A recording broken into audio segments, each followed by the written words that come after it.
Welcome to the Ferris Love Podcast, Single, Not Stalled, Pursuing Sanctity in Your Singleness.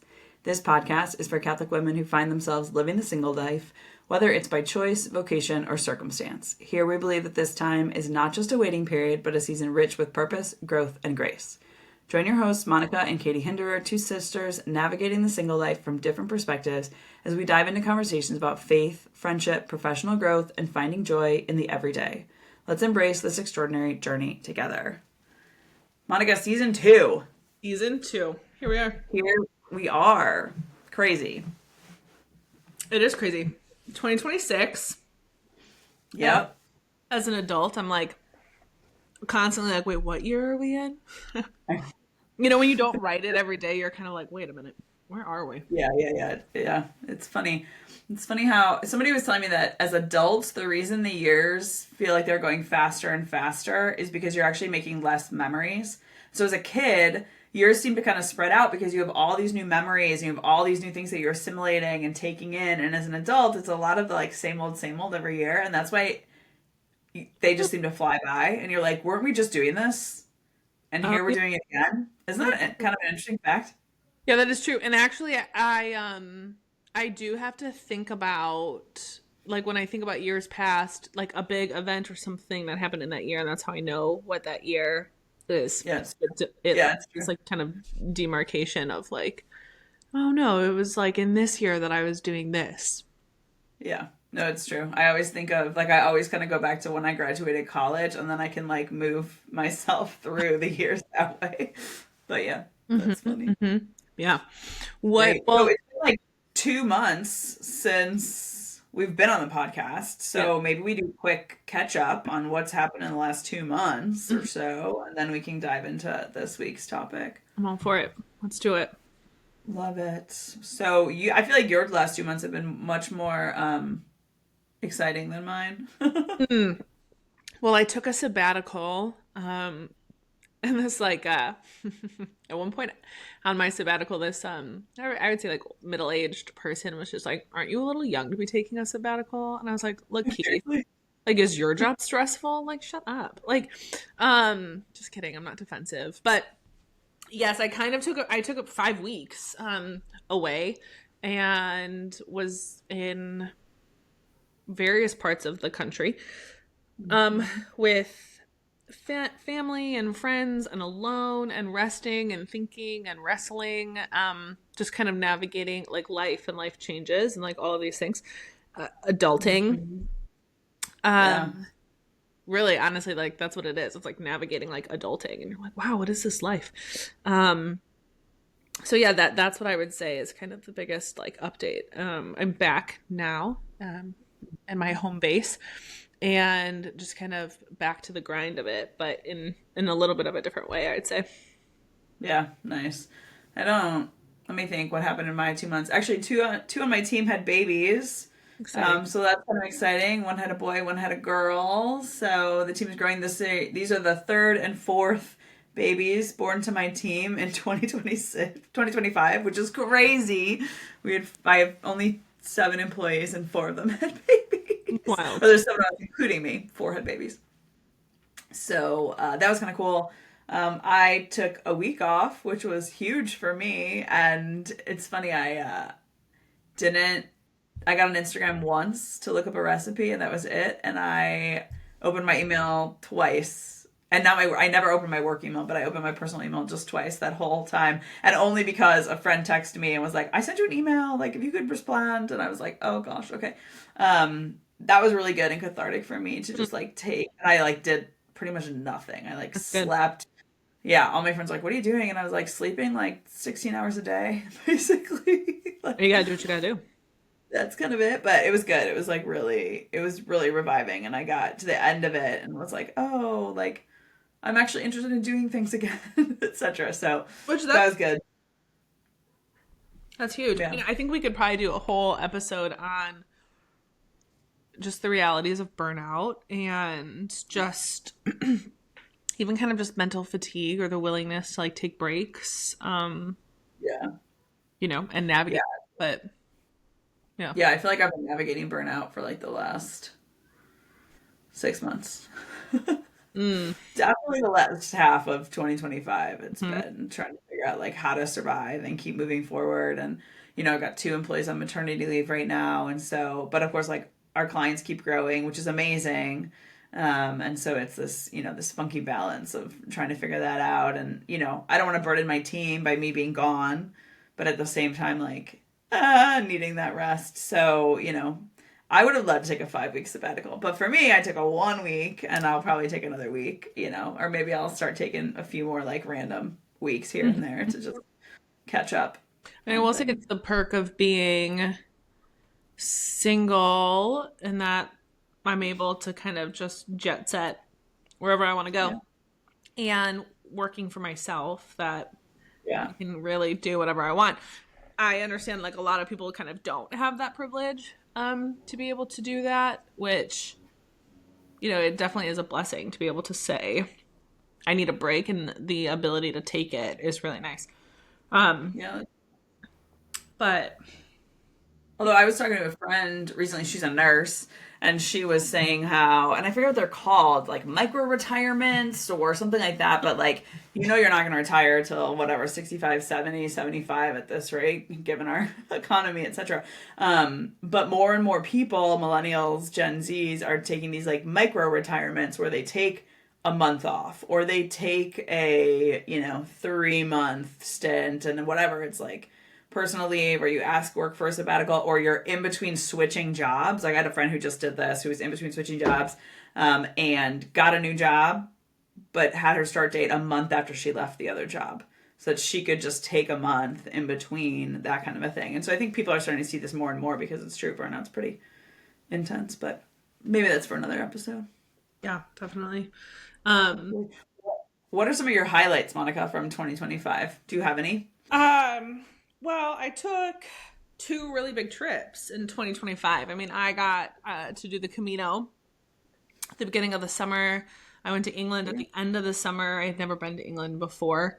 So that was like very exciting. And part of the Camino trip, we went to Lourdes, so France.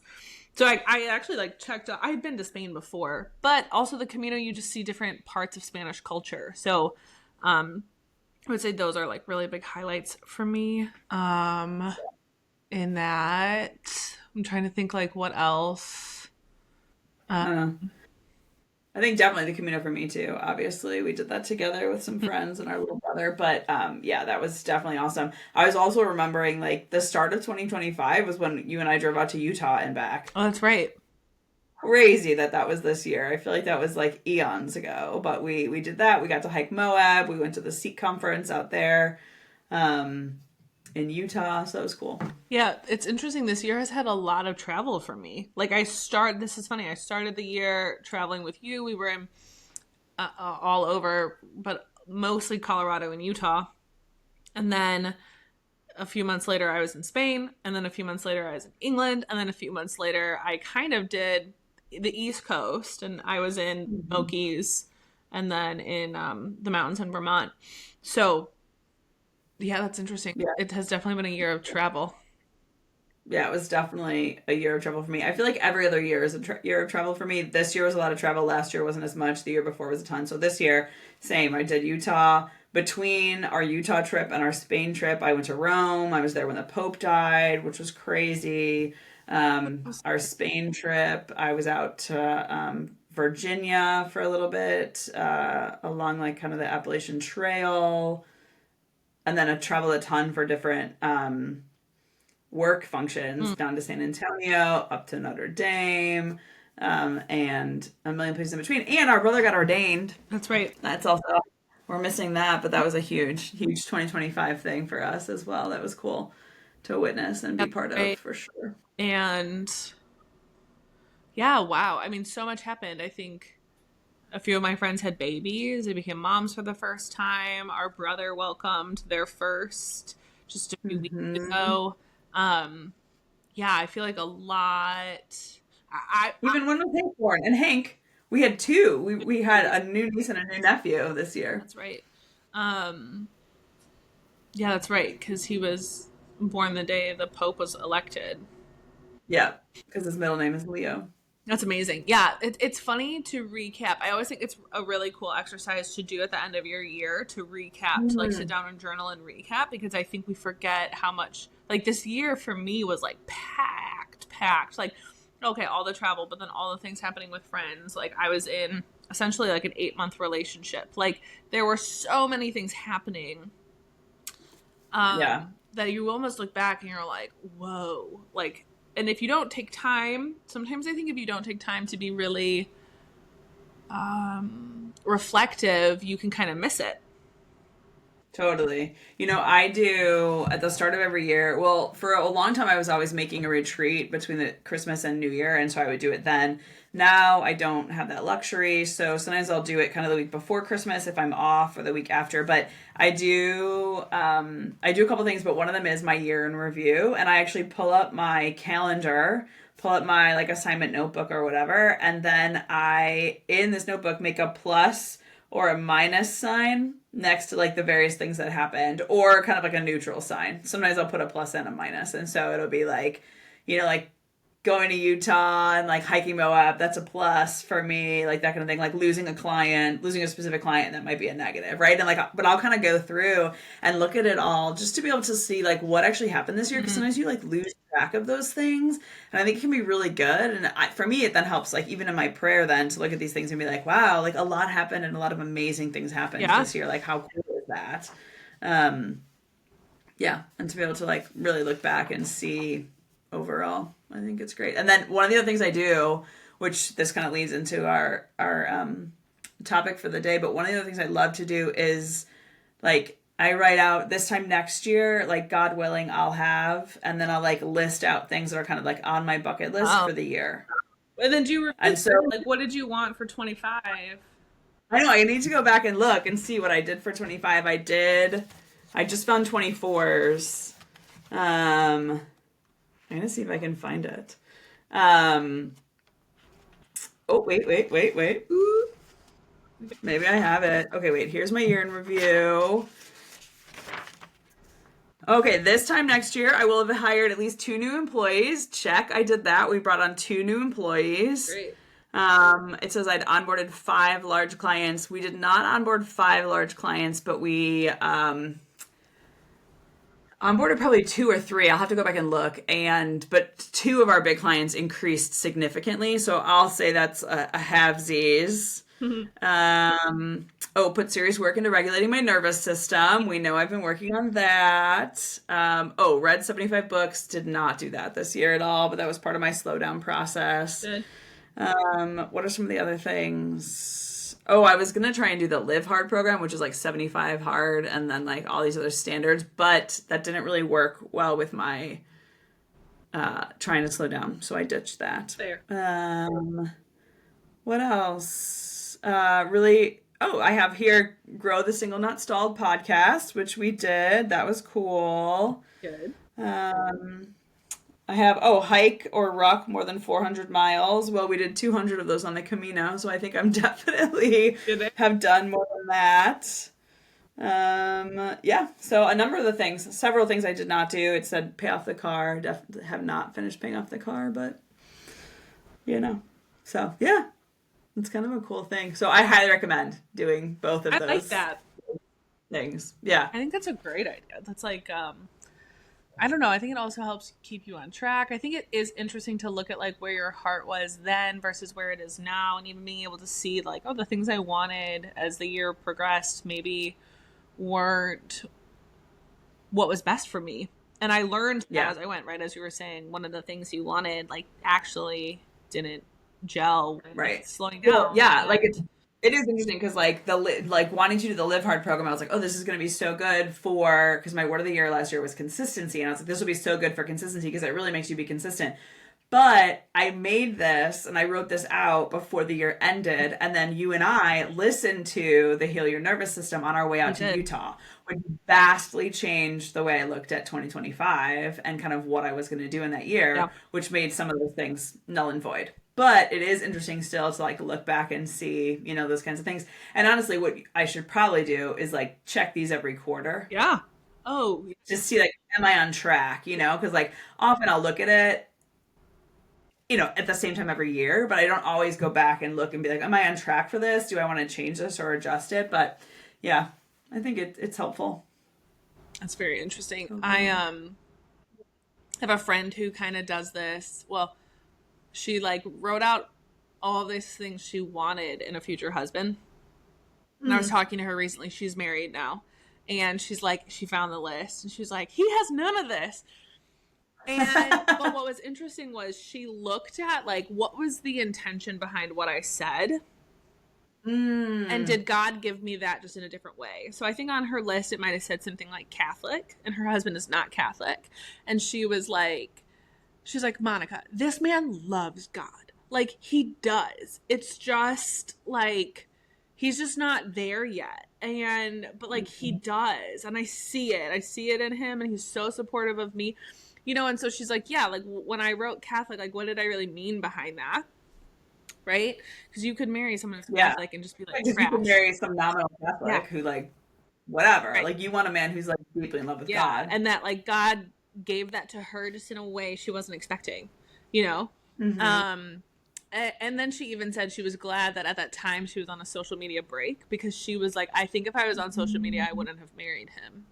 And I was like, this is fascinating. Interesting. Yeah. So like her list conflicting and social media, but like she's so happy. And, I was like, wow, it is interesting to look at like where we thought we wanted to go Hmm. and what ended up being better for us and the things that maybe changed in our life um to that end.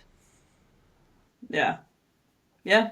It is really fascinating to see. And some of it, like I've done it in previous years too, I kind of put on the list things that I already knew were gonna happen. Mm. Like I wanna like, make this trip or do this thing, like, because then you can check it off. But I try to keep things a little more vague than that.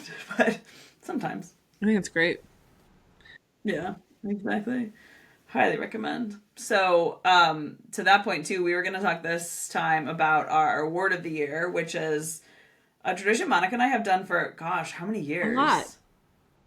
I want to say I've done it for the last 10 Yeah. years.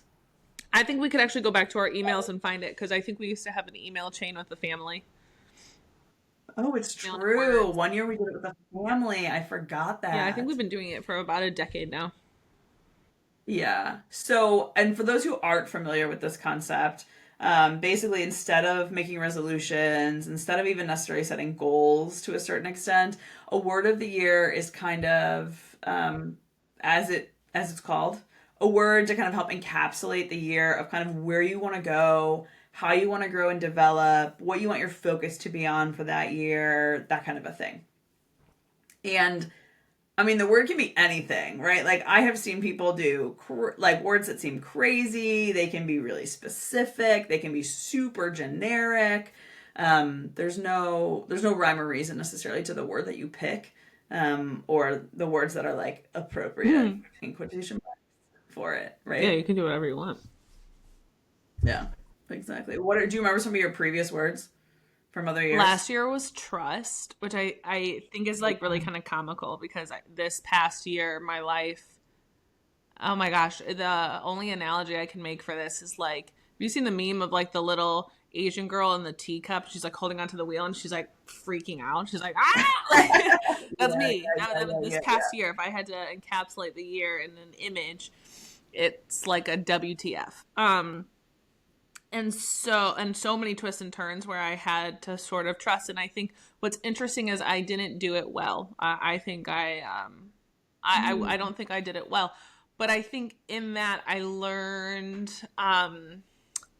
a lot of the ways in which I was struggling with trust, a lot of the ways in which Mhm. I needed to grow, a lot of the ways in which I thought I was trusting, but I was relying more on myself than on other people or other things. And so what's interesting is like it's not that these words are not like a resolution where it's like I'm going to lose 10 pounds and then as soon as you do you see it and you're like done, I did it.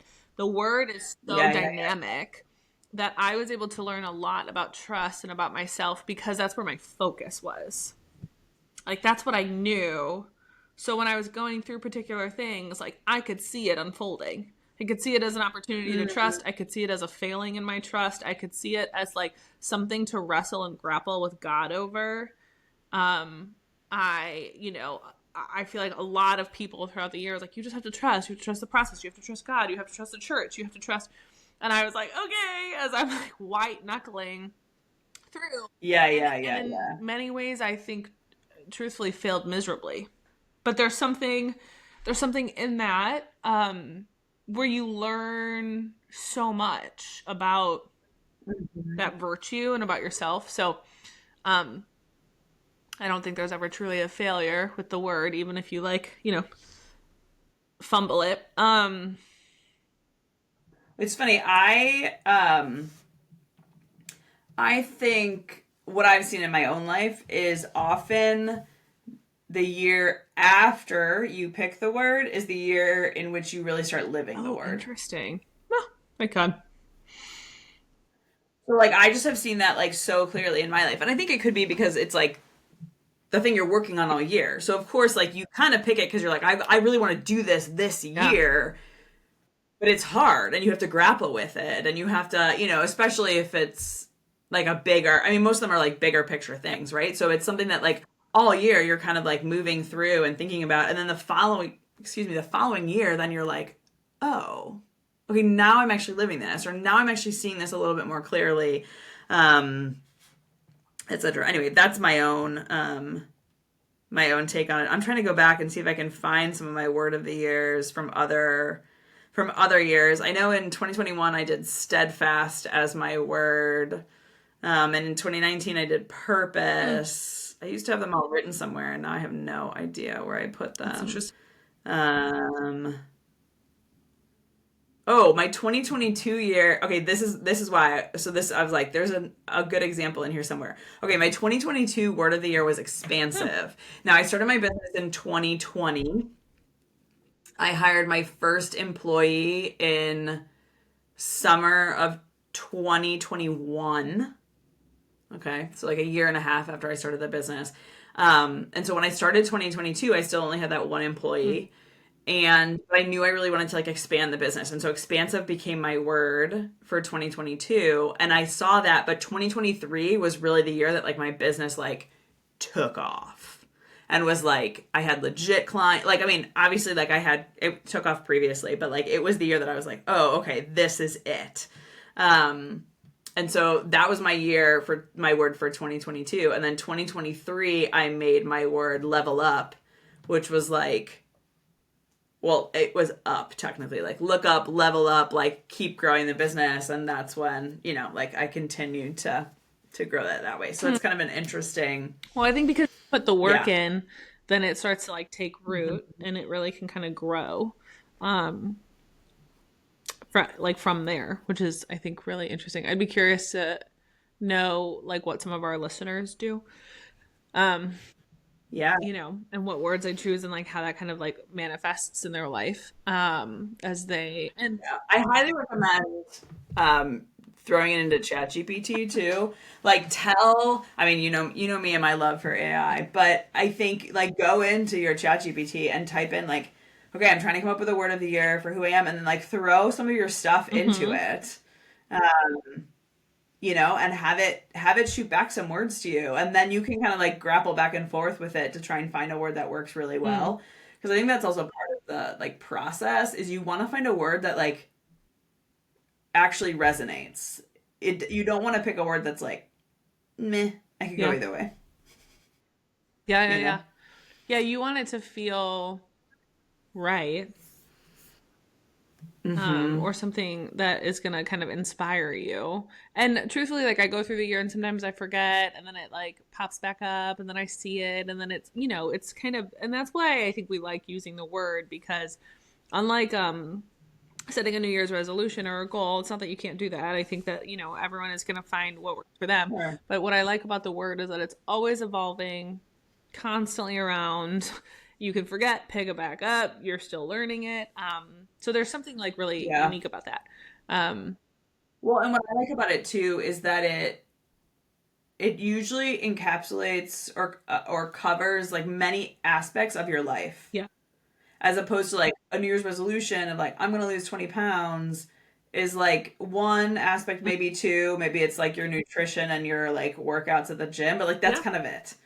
Whereas, like if you were picking like wellness as your word of the year, for instance, with partly in mind you wanted to lose 20 pounds, wellness could also mean taking care of your mental health. It could also mean learning how to rest well. It could also mean making sure you're getting a consistent amount of sleep. Like there's so many different aspects of it. It could mean wellness in your relationships. And that's one of the reasons I like it, because it covers so many areas and allows you to kind of be flexible with what you're doing and that kind of a thing. That's right.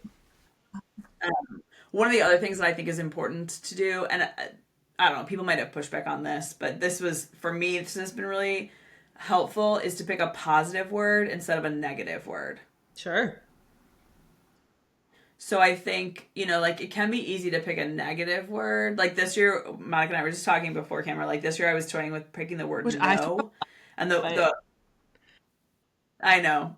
But I think the reason, like, I actually like it a lot, but I think the reason it doesn't fully resonate with me is it just sounds yeah, really negative, and I don't want to keep reminding myself of like this negative thing because that's not the purpose of it, but that's how it sounds in my head. So I think finding a way to take that thing, like if you come up with a negative word or negative phrase, again, throw it into ChatGPT or grab a yeah, thesaurus. make this positive, make it happy. That's, And yeah, exactly. And like, what would be some, positive ways of saying this or rephrasing it that way? Because, actually, it's funny. I've had my word of the year put on mm, mugs. yep. So I worked with a company back in my influencer days, and they would always put my word of the year on a mug and send it to me at the start of every year, which again, super helpful. You see it, you remember like, oh yeah, that's what we're doing this year. Or for a while, I would make it the like backdrop of my phone, Ah, like the that's word, great. you know. So what word did you land Yeah. on this year? If it's not no, It's not no, but again, the more positive side of it, I decided to go with no. intentional as the word of the year. Yeah. And I think intentional in the sense of being able to say no to certain things without guilt. Like I'm being really intentional about the things that I'm saying yes to and the things that I'm saying no to. I think intentional too in the sense of like choosing depth over busyness, because we know that I can just be busy and like running all over the place. And also intentional too in rest and learning how to rest and rest well. This is something I've been working on in 2025. I'm still not very good at. I still don't totally get. So I think for me, kind of intentional seems to work pretty well in like those spaces that I'm like looking to grow in Yeah. and change in over Well, this I'm also thinking year. a lot of what you and I have talked about is also that emotional space for you. And that, I think that there's Mm-hmm. some siblings, Katie and I included, but some of our other siblings are big empaths, they're big feelers. So we take on a lot of feeling and emotion from others. And so sometimes we have to be like, well, don't. And instead of, so the intentionality of like, where do I put my heart space? Where do I put my feelings? Who do I give that to? Because Mm-hmm. it has to be given to some people. There's a beautiful gift, but with everything, it needs to be rightly ordered. There needs to be balance. There needs to be intentionality to it. Um, and so I think that's actually a really great word because I think it strikes a balance between what you're trying to do. Yeah. This it's funny you saying this is making me so we we sort of laugh at my family because I take on the emotions of like everybody, um unintentionally. I'm really trying not to do this, but I do this often. And I was thinking of this just the other day. I was sitting in the sauna at the gym, and the way the sauna is set up, like it looks towards the bathroom sinks and Oh, the mirrors, but you don't see the mirrors, you just see the people who are yep. looking in the Yeah. mirrors, if that makes sense. um Anyway, and I watched this girl go up and like wash her hands and then look at herself in the mirror, and then I immediately felt like such sadness, and I was like, shit, I need to stop looking at this girl. But I could tell she just was looking at herself in the mirror and just not loving what she was seeing, and she would turn and she would look and like her face would fall, and then she would turn and she would look and her face would fall again. And I was like, oh my gosh, like stop. But I think this is what we're talking about. Like, how do I, anyway, how do I be intentional with that kind of thing? Like, I don't need to take on her emotions of that. And I felt so bad for her. I wanted to go like give her a hug or something because I was like, oh my gosh, girl, like you're beautiful. And I mean, she was, but I was like, oh, this is rough. So this is my random empathness coming out Well, yeah, and sometimes. I think, look, some people, that particular story, I don't think I've experienced that, but like definitely, like I can feel the weight of my clients, and I've talked about this a lot. I don't Oh yeah. think through what I talked about my with my clients, but I feel the heaviness, and actually, like I take on like. I think this is why I like more anxious clients. They bring an energy into the room that I can work with, and I can move anxiety into adrenaline, right? And so like I can create Oh movement sure. here. I don't work with grief or depression or loss. I don't work with it. I can't. I'm like I want to Right. cry. Like and I can when someone walks into the room like I can feel it like in me.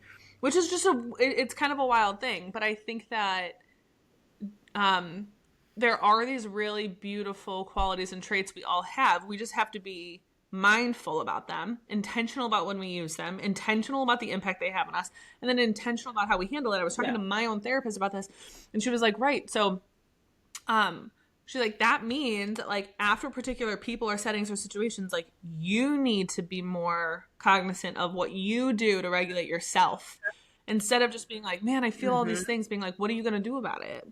How are you going to let it go? Because it's not Right. yours. Like you absorbed it for a period of time, but Right. then you got to let it go. We could probably do a whole episode on empaths. I think I think women have a propensity to like really kind of take on the emotional burden of others. I think that there's something beautiful about that space. It's true that women are like Mm-hmm. neurologically and empathetically like stronger than men. Um, there's so many examples of this, but with that comes a responsibility to continue to care for yourself and navigate Right. that burden or that gift, however you want to describe it. I love that. Yeah. My word for the year is becoming. I love this word. I've always really loved it. Um, because I think that like I really just think it encapsulates our life here on earth. Like in Mm-hmm. that like the only thing that's actually expected of us is that we're becoming. Like Mm-hmm. everyone on earth is becoming a saint. No one on earth is a saint. Period. Period. That's Yeah. just a fact. So um and I think that that gives a little bit of levity to how heavy it feels sometimes or how Mm-hmm. serious it feels sometimes or maybe the guilt or the shame in your own messiness and your own like how have I not figured this out yet, like oh my gosh, I'm going to keep going back and confessing the same sin, or I'm going to keep falling for the same trap, or I'm going to keep making the same mistake. And so I'm also, I think, on this like I don't know, I was going to say like journey, but this like stage in my life where it's like some of my choices are becoming a little more intentional about who I want to be and who I want to become. Mm-hmm. And I'm Yep. making my own choices, right, for myself in that Yeah. space. And that is a process of becoming, and to become is a beautiful thing. Right.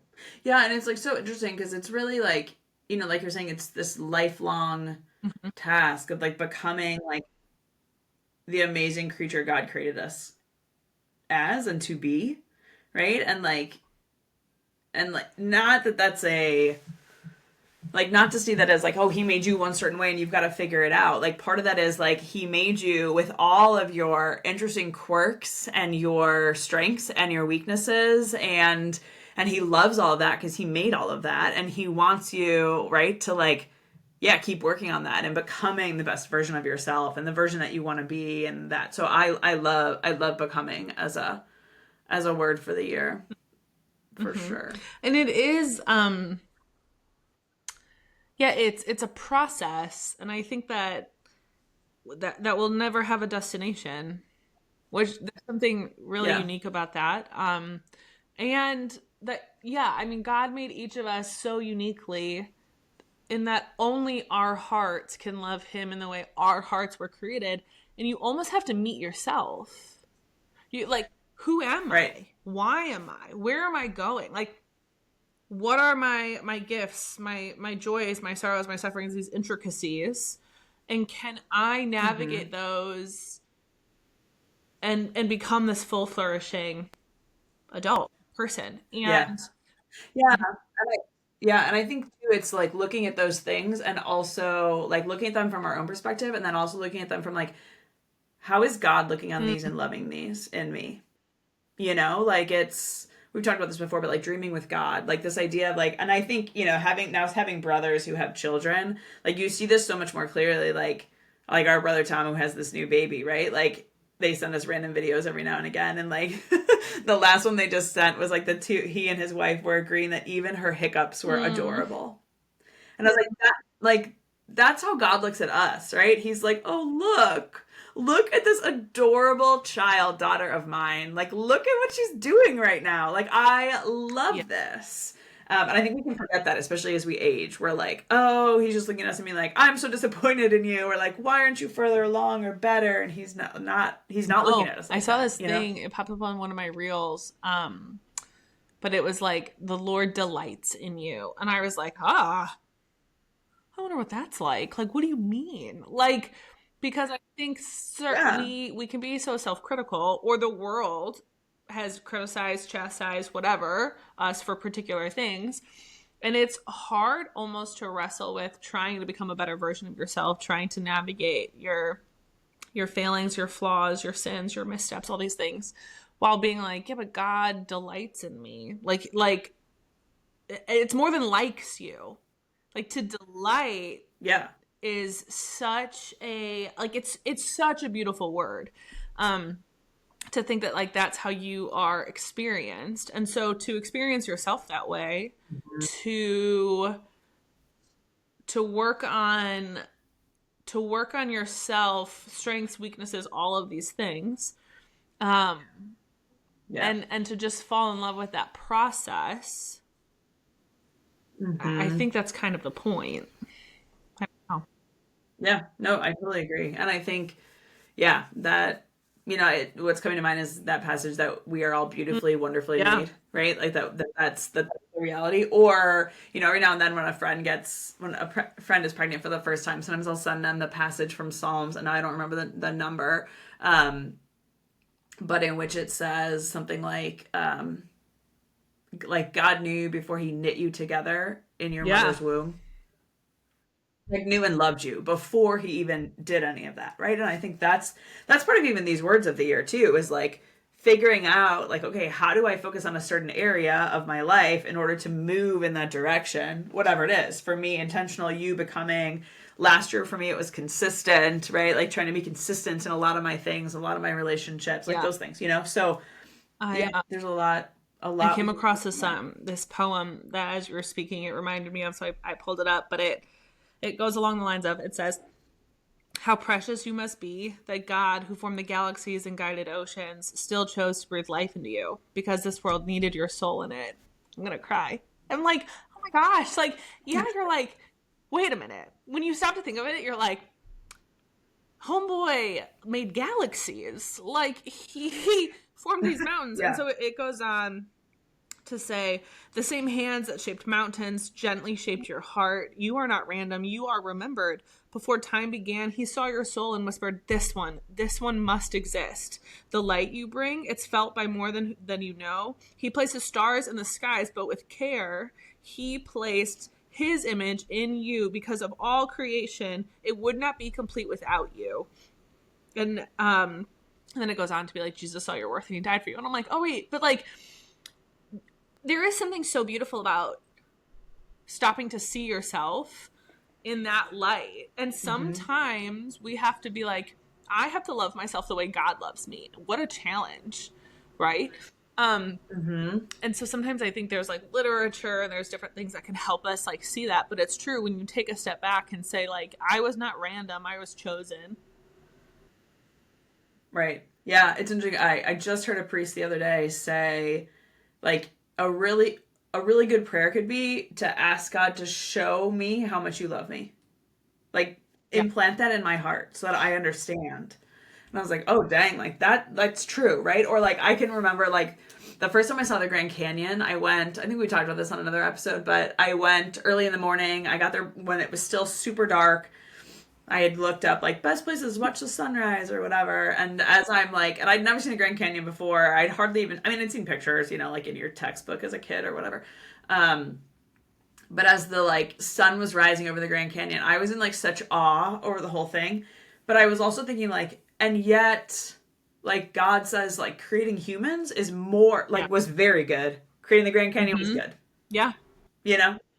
But the humans are very good. So like we look at awe at so many things in creation, or the way they happen, or you know the like unique way in which certain things come into life, or whatever. And like, and you listening right now to this podcast, like you are more loved and more cared for and more desired by God than Yeah. all those things. Mm.